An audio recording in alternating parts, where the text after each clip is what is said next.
Hello, good morning, welcome. कैसे हैं आप सभी लोग? आशा है कि आप सभी लोग बहुत अच्छे से होंगे। हम लोग कर रहे हैं अपनी नई सीरीज ज्योग्राफी न्यूज, जिसमें आज हम कवर करेंगे घाना के बारे में।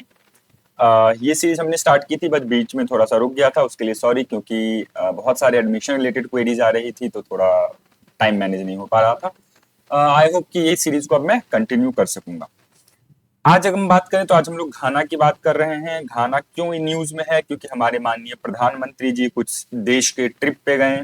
घाना, Trinidad and Tobago, Argentina, Brazil and Namibia. जो कि ये न्यूज आप सभी ने पढ़ा होगा। 5 देश के विजिट को कंप्लीट करके प्रधानमंत्री जी लौटे हैं, जिसमें से 4 देश ने, घाना ने, ट्रिनिदाद एंड टोबैगो ने, ब्राजील ने, नमीबिया ने, माननीय प्रधानमंत्री को हाईएस्ट ऑर्डर, वहां का जो हाईएस्ट सिटीजन सम्मान है, उसे सम्मानित भी किया है।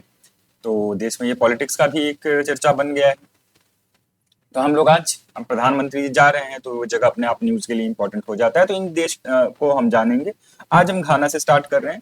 कुछ पेंडिंग कंट्रीज भी हैं जो कि लगातार न्यूज में रहा है, उसको भी हम कमिंग एपिसोड्स में कवर करेंगे। तो आज हम स्टार्ट करते हैं घाना के बारे में। अगर घाना की बात करो तो ये एक अफ्रीकन कॉन्टिनेंट में, अफ्रीका में लोकेटेड एक देश है, जो कि अटलांटिक ओशन में स्थित है। ठीक है। अगर आप बात करो तो ये घाना आपका वेस्टर्न पार्ट ऑफ अफ्रीका में लोकेटेड है, अटलांटिक ओशन वाले पार्ट में।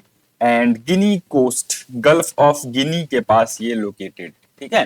तो इसकी जो ये जगह लगती है यहाँ पे, गल्फ ऑफ गिनी। ठीक है। इसकी कैपिटल की बात करें तो इसकी कैपिटल सिटी एक्रा, एक्रा ऐसे कुछ है, एक्रा है। हम लोग याद करने के लिए सिंपल टर्मिनोलॉजी यूज कर लेते हैं। एक्रा इसकी कैपिटल सिटी है।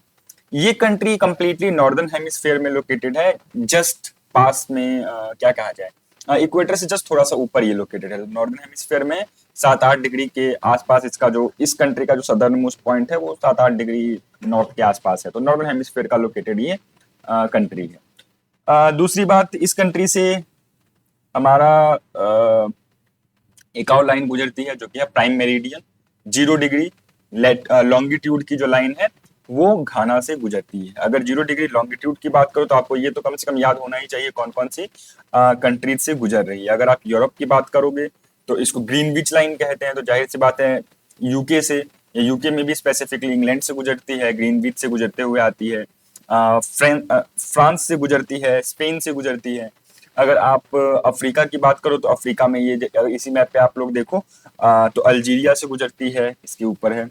माली से गुजरती है, बुर्किना फासो से गुजरती है, उसके बाद ये घाना से गुजरती है, टागो से गुजरती है। ठीक है। इन कंट्री से ये गुजरती है। फिर जाके लास्ट में और कौन से कॉन्टिनेंट से गुजरती है? अंटार्कटिका से गुजरती है। ठीक है। इन कंट्री से ये लाइन गुजरती है। तो ये आपको ध्यान रख लेना है। ध्यान में ये भी रखना है कि घाना से गुजरती है। चलिए, दूसरी बात, अगर घाना की बात करें तो घाना शब्द का मतलब होता है वॉरियर किंग्स। तो वॉरियर्स लोगों का प्रदेश रहा है, मतलब हिस्टोरिकल इस तरह की हम लोग बात कर सकते हैं। ठीक है। अगर इस मैप को आप लोग ध्यान से देखें तो यहाँ पे सबसे बड़ा आपको ये वाला लेक दिखाई दे रहा होगा, यह है लेक वोल्टा। लेक वोल्टा एक इंपॉर्टेंट लेक इसलिए बन जाता है क्योंकि it is the largest lake in terms of surface area made by human, यानी कि आर्टिफिशियली निर्मित, मानव निर्मित, पृथ्वी पे ये सबसे बड़े सरफेस एरिया वाला लेक। ठीक है। वोल्टा जो नाम है वो, क्योंकि ये जो लेक है वोल्टा रिवर से जुड़ा हुआ है, वोल्टा रिवर से कनेक्टेड है, इसलिए इसको वोल्टा लेक कह रहे हैं। एंड इस पूरे रीजन को वोल्टा बेसिन रीजन भी कहा जाता है, वोल्टा रीजन भी कहा जाता है। तो अगर ये हम लोग कर ही रहे हैं तो 4 रीजन की हम लोग बात कर रहे थे। पहला तो ये बात आपका कोस्टल प्लेन्स यहाँ पे दिखाई देता है, पहला पार्ट। दूसरा पार्ट यहाँ पे अगर ये बात करो तो ये बेसिन दिखाई देता है। कौन सा बेसिन है? ये वोल्टा बेसिन है। ये नॉर्दर्न प्लेन्स वाला आपको पार्ट दिखाई देता है। एंड यहाँ पे ये क्वाहू रीजन, क्वाहू प्लेट्यू वाला रीजन दिखाई देता है। अशांति क्वाहू रीजन इसको हम लोग कह सकते हैं। ठीक है। ये जो डैम है, ये main made dam, main made lake है। तो क्यों बनाया गया होगा ये? It is a result of dam जो कि इस नदी पे बना गया। उस डैम का नाम है ओको सोम्बो डैम, जो कि ऑफकोर्स वोल्टा रिवर पे लोकेटेड है, जिसके कारण ये लेक आपको बनता हुआ दिखाई देता है। एंड दिस डैम कहें तो घाना की मैक्सिमम जो इलेक्ट्रिसिटी नीड्स है उसको ये पूरी करता है। एनर्जी के लिए, इलेक्ट्रिक एनर्जी के लिए, एंड ये सरप्लस एनर्जी प्रोड्यूस करता है जो कि घाना बाकी कंट्रीज को भी एक्सपोर्ट करता है।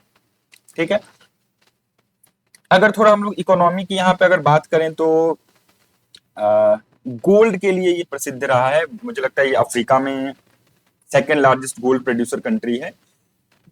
इतना ये है कि जब प्राचीन काल में यहाँ पे जब इसको कॉलोनाइज किया गया, ठीक है, जब ब्रिटिश कॉलोनी यहाँ पे स्थापित की गई तो इसका नाम गोल्ड कोस्ट रखा गया। This was so important. ठीक है, अभी भी ये कुछ गोल्ड इतना यहाँ पे उत्पन्न होता है कि ये फ्रांस के साथ कुछ इनका डील है जिसमें कि ये प्रोडक्शन का बहुत बड़ा भाग फ्रांस ले जाता है गोल्ड का, एंड बाकी जो भी रिसोर्सेज का प्रोडक्शन यहाँ पे होता है। तो यूरोपियन कंट्रीज में भी थोड़ा सा इसको लेके, अफ्रीका के एक्सप्लॉयटेशन को लेके बातें होती हैं, बातें चलती हैं। तो ये गोल्ड के दृष्टि में एक इंपॉर्टेंट कंट्री हमारे सामने दिखता है। दूसरी, ककोआ का प्रोडक्शन, ककाओ या ककोआ जो भी आप इसको कहना चाहो, जिससे कि चॉकलेट बनता है, इसके प्रोडक्शन में भी घाना वर्ल्ड में सेकंड है, first being the Ivory Coast. ठीक है, आइवरी कोस्ट सबसे ज्यादा प्रोडक्शन करता है।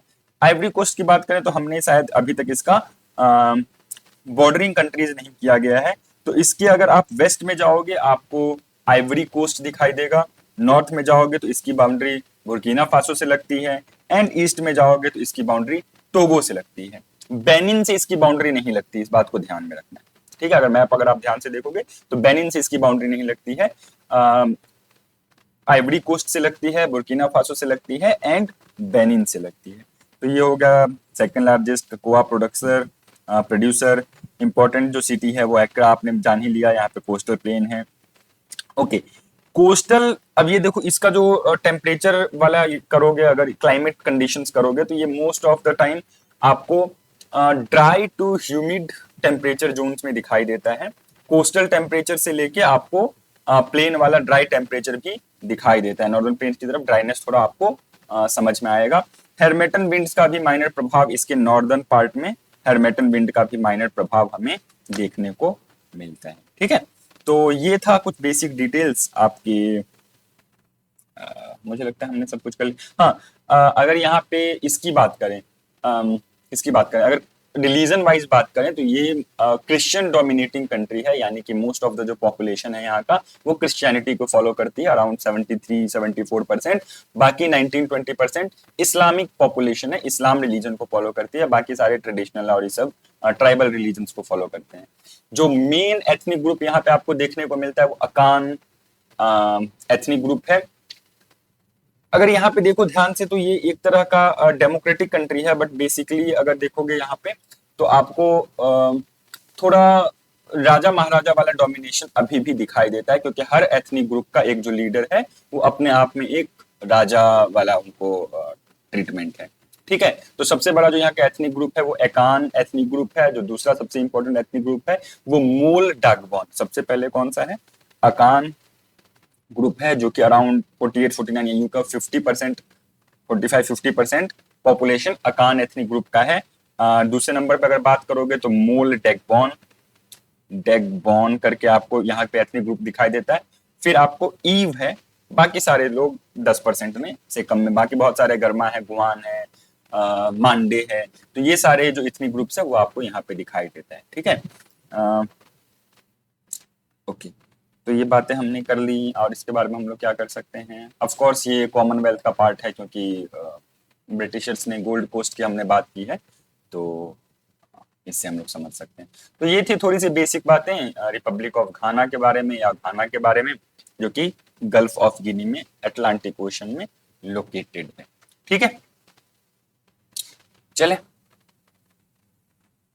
तो ये था इस कंट्री के बारे में। इसको थोड़ा ध्यान रखिएगा, धीरे धीरे हम लोग बाकी कंट्रीज को भी कवर करेंगे, क्योंकि प्रधानमंत्री जी यात्रा पे जाते हैं तो बहुत सारे कंट्रीज से विजिट करके आते हैं, तो हमारे लिए न्यूज में बहुत सारी कंट्रीज रहेंगी, और ये किसी भी एग्जाम में आ सकता है, तो आपको पता हो तो बहुत अच्छी बात है। और अगर आप JRF या फिर CUET PG की तैयारी कर रहे हैं तो आप हमारे ऐप को इंस्टॉल कर सकते हैं। ऐप पे बहुत सारे कोर्सेज अवेलेबल हैं, बहुत सारे का 2 कोर्सेज अवेलेबल हैं, एक JRF जून 2026 के लिए एंड एक CUET PG 2026 के लिए, जो कि सबसे मोस्ट अफोर्डेबल प्राइजेस, सस्ते प्राइजेस पे आपके लिए अवेलेबल है। एंड CUET पीजी की तैयारी कर रहे हो तब तो आपको ज्वाइन कर ही लेना चाहिए, क्योंकि it is the most economic and affordable, and पिछले साल हमने सबसे ज्यादा सिलेक्शन दिया है, जिसका आप लिस्ट हमारे पोस्ट सेक्शन में देख सकते हो। थैंक यू सो मच, अपना ध्यान रखिए, अच्छे से पढ़िए, धीरे धीरे हम सारे न्यूज को कंप्लीट करेंगे।